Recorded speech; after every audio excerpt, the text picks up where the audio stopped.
Koľkokrát ti ešte ublíži, kým pochopíš, že to s tebou nemyslí vážne?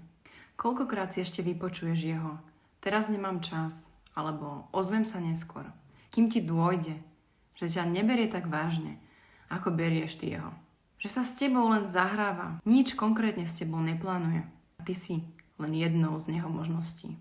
Možno vyplnenie voľného času, možno spestrenie, keď sa mu zachce. Priznaj si to.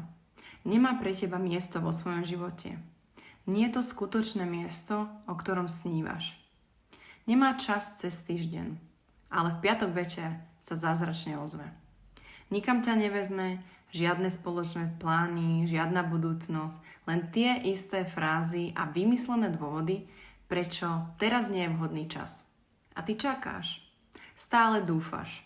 Hovoríš si, že možno sa to zmení, možno ho len musíš viac pochopiť, možno chce len viac času, ale vieš, že to nie je pravda.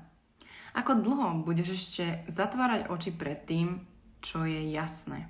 Ako dlho budeš ešte dávať všetko za pár kúskov jeho pozornosti? Toto nie je to, čo si zaslúžiš.